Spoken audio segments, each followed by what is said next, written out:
La halacha. Boker tov umevorach. Chachamim ont été metaken, ont institué de lire Arba'a Parashiot, 4 sujets différents pendant le mois de Hadar.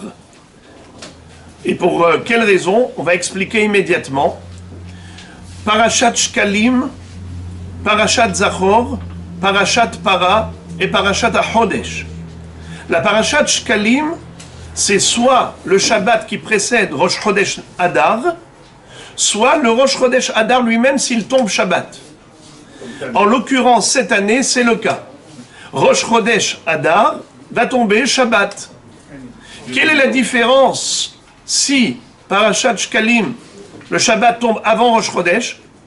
Alors dans ce cas-là, on fera sortir 2 livres de Torah. Le premier pour lire Parashat Hashavua, et le deuxième livre, c'est pour lire Parashat Shkalim. Le maftir sera Maftir Shkalim avec la Haftara de Vaichrot Yehoyada qui parle du Machatzit HaShekel. Ça, c'est dans l'hypothèse où le Shabbat tombe avant Rosh Chodesh. Mais si Shabbat tombe le Rosh Chodesh lui-même, dans ce cas-là, on va faire sortir 3 Sfarim. Dans le premier livre, on va lire Parashat Hashavua. Dans le second, le sujet de Rosh Chodesh. Et dans le troisième livre, on va lire le sujet de Parashat Shkalim. Comment est-ce que concrètement ça va se faire? Alors il va y avoir 6 montées dans le premier livre, et on va terminer Parashat Hashavua. Dans le deuxième livre, on va lire le Mashlim, Shevi'i Ve'u Mashlim, c'est le sujet de Rosh Chodesh, en commençant par Ubiyom HaShabbat. Et dans le troisième livre, on va lire le sujet de Parashat Shkalim. Et où est-ce que dans la Torah on retrouve le sujet de Parashat Shkalim? Au début de Parashat Kitissa.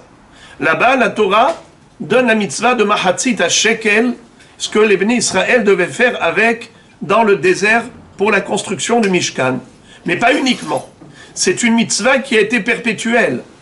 Chaque année, en Eretz Israël, quand le Beth Amikdash existait, on allait collecter un Machatzit HaShekel de tout le Ham Israël pendant le mois de Hadar, afin d'avoir une nouvelle trésorerie pour acheter les korbanot à partir de Rosh Chodesh Nissan. Parce que la Torah nous dit Zot olat chodesh bechodsho les chodshe hashana. Et Chachamim nous disent les hadesho kol shana. C'est-à-dire que l'argent, on devait le renouveler. Chaque année, on remplissait des tirelires qu'il y avait dans le Beth Amikdash, des coupottes. Chacun apportait pendant le mois de Hadar un mahatzit shekel. Des millions de Bnei Israël qui apportaient, ça faisait beaucoup d'argent. Et c'est ce qui permettait d'acheter les korbanot Tzibour. Le korban Olat Atami du matin de l'après-midi, le korban Moussaf, les Shalmei Tzibour, de Chag HaShavuot, et ainsi de suite.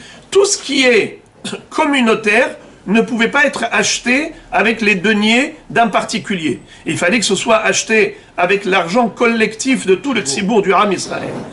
Et donc, Be'adar Mashmi'in ala Shkalim. Il y a toute une Masechet qui s'appelle Masechet Shkalim, et elle commence par cela. Pour dire que, au mois de Hadar, on commençait à proclamer et à dire aux gens d'apporter leur Mahatzit HaShekel. Donc, ils faisaient ça pendant tout le mois de Hadar qui précède Rosh Chodesh Nissan. Voilà pourquoi on va lire, en souvenir de cela, la Parashat Shkalim, juste avant Rosh Chodesh Hadar, ou Rosh Chodesh Hadar même, si ça tombe Shabbat. En l'occurrence, cette année, c'est ce qui va se passer. Et là, on va faire sortir les 3 livres.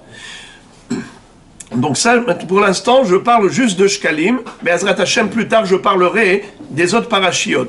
Encore une différence entre cette année et les années classiques, c'est que normalement, quand on lit Parashat Shkalim avant Rosh Chodesh Hadar, on fait ce qu'on appelle Shabbat Hafsaka. Le Shabbat qui vient après, on ne lit aucune paracha particulière. On lit Parashat Hashavua normalement. Parce qu'on laisse Parashat Zachor pour avant Purim. L'ismoch zechirata le'asiyata. Ve'ayamim ha'ele nizkarim ve'na'asim. C'est écrit dans la Megillah. Et donc Parashat Zachor doit être lu juste avant Purim. Alors que si tu avais lu Parashat Zachor le Shabbat d'avant, ça fait un hefsek. Il y aura un Shabbat d'interruption.